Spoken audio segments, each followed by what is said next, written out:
Hi, this is Beverly here. Today I want to talk a little bit about coping with the stress of going blind. A little of my background was I've had macular degeneration now for a number of years, and I have kept it from causing total blindness by a group of different things I was doing. One, I had a wonderful doctor who is really dedicated to keeping my peripheral vision as clear as possible. Two, I take a lot of vitamins. I've studied vitamins for many years, and I was hoping that I could avoid some of the problems that both my parents had, because they both did end up with macula and they both went blind. My mother by my age and my dad by the time he was 85. And I had good role models, so I knew this was coming, but nobody prepares you for the stress of it all. To top it off, my husband had been ill for a number of years and passed away last year. And although they say stress does not affect your vision, I'm here to tell you, yes, it does. Because when he passed away, my vision went from me being able to drive to me not being able to drive. My blindness increased exponentially for me. And of course, the stress level of losing my husband, losing the ability to drive because my blindness was causing that, and losing the freedom of movement that the car gave me to just be able to go and do things when I needed to do them. Those were three tremendous stressors. They hit me all at the same time. So I'm here to tell you, I didn't do very well that first year. I was lucky enough to have a grandson who came and moved in with me, and that helped. I wasn't alone. After 57 years, I'd lost my partner, and I wasn't alone. But even with that, the stress level was so intense. And trying to cope with it all was very, very difficult for me. And I'm trying to go back now, because the body's funny. When you're in pain, it tries to block it. That's why mothers have more children, because if they remembered all the pain they had from giving birth, they might not have as many kids. So some of the pain is kind of blurred. I went through a depression that I didn't recognize as a true depression. It was an avoidance of everything. Because I was unable to see well, every time I tried to read a piece of mail, I would get frustrated. I would get angry. I would throw it down. Now, I began to collect tools over the course of time, and one of my other videos shows some of those tools. But the stress level was off the scale. And I remember the extreme anger. And later, thinking it over, some of that anger was loss of a husband. There's like 7 steps of grief. And I was grieving my husband's loss and simultaneously grieving the loss of my vision. And I don't know how I didn't end up swallowing whole groups of antidepressants, probably because I don't believe in them, that I didn't go to a doctor for them. But I did keep a lot of chocolate around, and probably might not have been so good for my blood sugar, but chocolate does have a quality in it, and dark chocolate, more than milk chocolate, has the ability to give at least a woman the feeling, an uplifting feeling. And there's a lot of documentation on that. In fact, my daughter bought me a book years ago written by a psychologist that said women need chocolate, and I read that book. I agreed with her 100%, but she actually had a bunch of diagrams in there with blood sugar tests and all different kinds of tests that proved her thesis that women did need chocolate. Well, she didn't have to convince me. I was crazy about it anyway. But chocolate enough didn't do it. And I mentioned in one of my other videos that I went through a roller coaster ride and I did a lot of screaming. I did. The anxiety level was off the scale with my inability to function. And I think everybody has to go back to who they are internally to determine if they can get through it. I come from Texas stock. Both my parents really had true grit. And I've always been able to, in a crisis, handle it. Wasn't so good with the small stuff. My husband always said we were yin and yang because I could handle the big stuff and the crises, and then I'd fall apart at the little things, and he'd be right there bolstering me up and making me see how silly it was. These were small things and blah, blah, blah. And he'd laugh me out of it, and that was the end of it, and I'd feel better. But now I lost my support system. Here I am, no support system to speak of, and the ability to see was getting worse and worse. So for that first year, I would say I probably spent 75% of my time being angry. And I would walk around the house because I felt like a caged tiger. I couldn't always get out. Now, yes, I did have family, and they were supportive. But there's a big difference between when you call your kids up or your grandchild and you're looking at them bug-eyed and say, I got to get out of here, I got to get out of here, and them coming and getting you. You can't do that continuously for a year. They were super, super good to me the first year. But I began to realize how much of an imposition I was having on the family by not being able to cope with all this stress. So I started reading and doing different things like breathing techniques. Obviously, screaming was the top of my list. I did scream my head off. When I would be in the middle of something and I couldn't do it, I would just scream either at the highest pitch I could or just at the lowest pitch I could. And it was horrible because at the end of all that screaming, the only thing that feels good is maybe your diaphragm from utilizing it, but it really doesn't help all that much. But it did get some of the frustration out.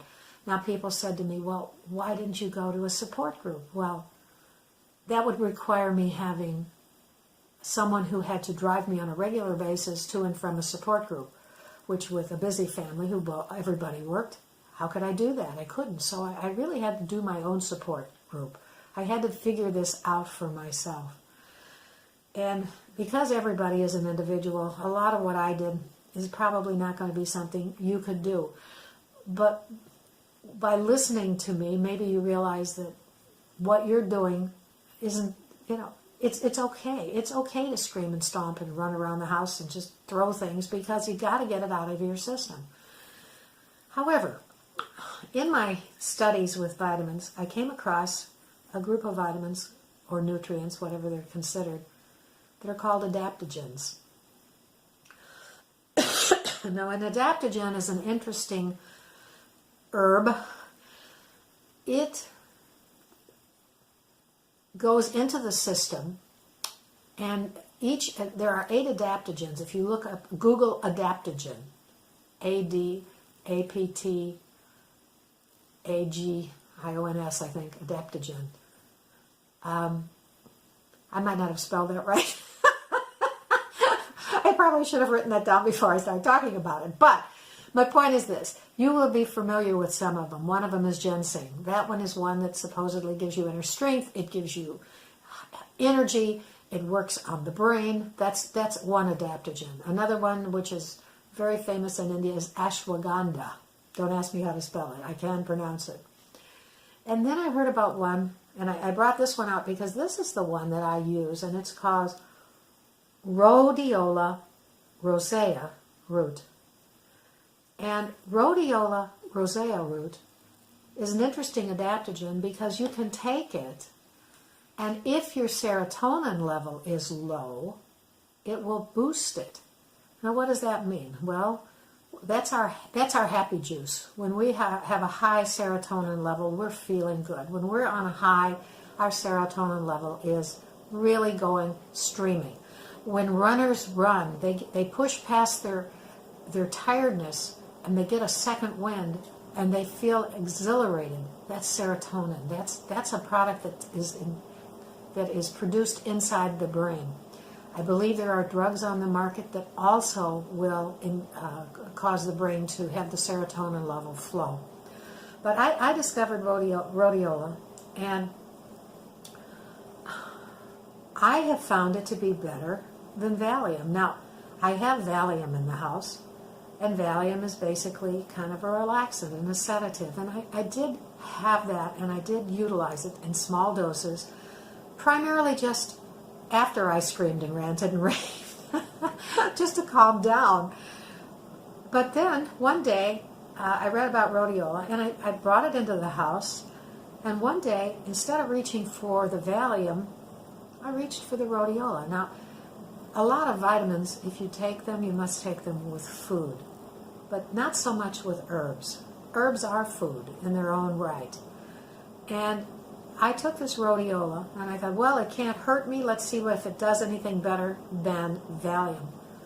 And within 15 minutes, I was calm, and I was capable of focusing, and I was actually beginning to feel that I could get through the day. Now, I never really tried to double up on it because one dosage seemed to work for me.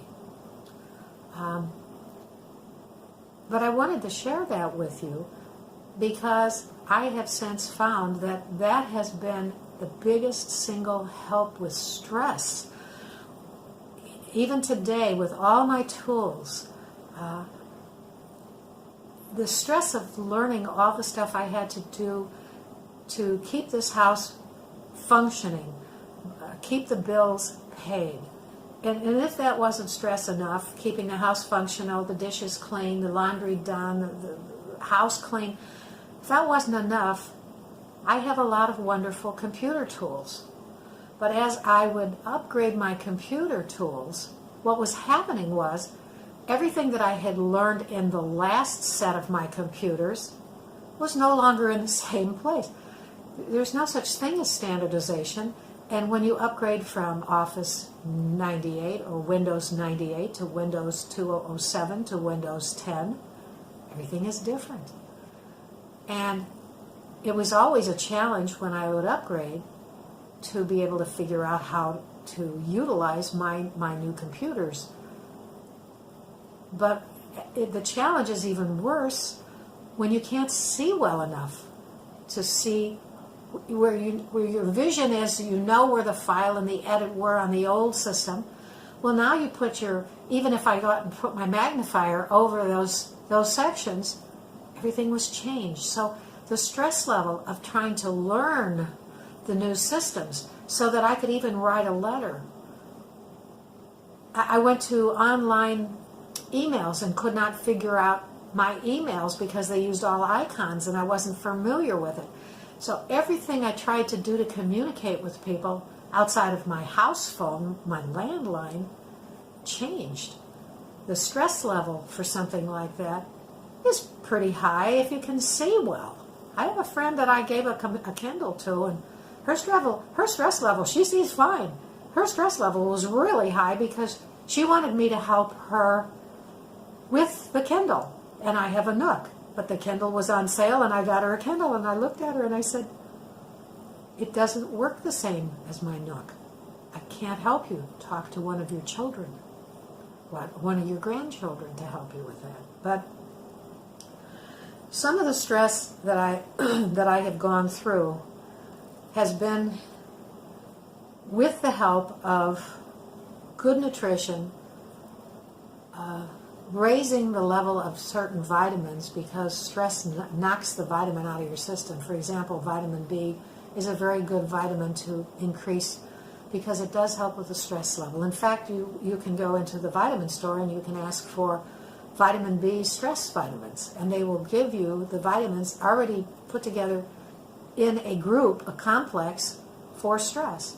Vitamin C, when you have a lot of stress, drops in your body. Well, you can go and you can increase your vitamin C. Those are just a couple of stress vitamins. But it was the rhodiola that really sort of turned the trick. And I could tell that my stress level was going down when I was able to focus. The first 6-8 months getting through my husband's death, trying to get things done in the house, trying to get the bills paid, trying to read some of my mail, was so stressful that I was unable to do it properly. And I would just storm. And the minute it would give me a problem, I would start to get anxious, and my anxiety level would build and build and build and build until I would just throw the stuff across the table and walk away, and then go in and just turn on mindless television or listen to my talking books. And I didn't realize that was depression until I thought about it this year. And I thought, well, people look at depression in different ways. And I always thought of it was just being sad, boo-hoo-hoo. Well, I did a lot of that. But what I didn't realize, it also is the inability to get anything done. And you can get yourself in such a state of depression that you can just about freeze yourself into a position of just being unable to do anything. And I was pretty much there a lot of last year. I'm happy to say that at the beginning of the year, I started to focus a little more on my tool gathering and learning how to use the accessories on my computer to increase the size of everything. But even that, just because it's bigger, I can't always see it because my eyes don't work well. It's a very strange thing having macular degeneration. When you read a sentence and the big words do not make any sense, and you prided yourself on the fact that you had a huge vocabulary, and here you've got a word maybe that says supplement, and you have to break it down into syllables before your brain connects them up to be the word supplement, and it goes, aha, that's what it is. That's what macular degeneration does. Blindness doesn't just keep you from doing a few things, it keeps you from functioning in a manner you were used to doing when you were fully sighted. And as I learned about that, then the anxiety level began to come down because I realized that I wasn't losing my mind when my doctor said to me, no, this happens with macular degeneration. You're not losing your mind. This happens. Then I began to okay, how can I read this sentence? How can I read this paragraph in such a way that I can get through it? I mean, the small words, the, if, then, now. Those came, boom, right into my brain. But every big word, more than 3 syllables, I couldn't read it. So the anxiety level caused me not to be able to read quite a bit. And it was after I talked to the doctor and I realized that was normal, that I wasn't going into some form of Alzheimer's or something weirder than that I began to calm down a little bit. And again, using the Rhodelia rosea began to help me more. And using the tools that I found, I began to focus a little more. And I knew I was turning the corner when in January I was able to actually physically look at something and focus on it for more than 10 or 15 minutes. And even though it was tough to do, I did it. And then in February, I was able to go beyond 10 or 15 minutes. I was able to go 20 or 25 minutes. And it became a goal. How long can I sit and work on this before I explode? So, and then the other thing, where if you have a lot of tools, you have more than one room. So you're in one room and you've got your magnifier in the room. Now you go into the other room and you need something and you've got something on your desk and you can't read it. Got to go back into the other room, got to get my magnifier and come back in. And I used to get angry with myself because I was back and forth, back and forth, back and forth, and it would just drive me nuts. And the same with glasses. I would have a pair that I could read with, but I couldn't find the other pair, or I couldn't find my magnifier. I finally started to get mad at myself for being mad at myself. And I would say, Beverly, stop it. This is the way it is for the rest of your life. Now you can either stop being angry or you can let yourself implode again. So, stop getting angry. This is the way it is the rest of your life. You know where your magnifier glass is. Go in and get it and use it to help you to get the next thing read. And I began to do little sayings. Today is the first day of the rest of your life. Things will get better. You will be able to do this. And just positive affirmations, just on a continuous basis, has helped me to get through some of the stress. I don't know if this can help someone else. If you have access to counseling, go for it. If you have access to group therapy, go for it. I've always been kind of solitary except for my husband and me. So it was very hard for me to get to these things, and so I didn't bother to do it. But take advantage of anybody and anything that will help you to de-stress. I used breathing techniques. 5 weeks ago, I discovered a series on TV that is done through public television called Classical Stretch, the Esmond White Technique. And I think that with the rhodiola rosea and the fact that I've been giving myself these positive affirmisms, I think that just the exercise program that she was doing, and then it got warm out and it got sunny out and I was starting to walk a little bit, so I didn't feel so totally trapped in my house. So exercise, talking with family and friends, going to some kind of counseling, if you have a good psychiatrist and you've already have use of one, use them. I didn't have one, and I'm not much for medicines. I take one tiny pill just to keep my blood pressure in a normal range. But by sharing this information with you, I'm hoping to let you know that really you can get through this. It's just you got to put your head down. You got to get stubborn, and you got to say, look, this is where it's at. Don't give up. Just keep pushing forward. And when you get your tools together, have people help you with them. On another video, I'm going to talk about my smartphone and what I've learned and how to use it, because it's amazing. But I'm not going to talk about that today. This was all about trying to cope with stress. I hope this has helped somebody else a little bit by listening to what I've gone through. Until next time, I'm Beverly Gale. Bye for now.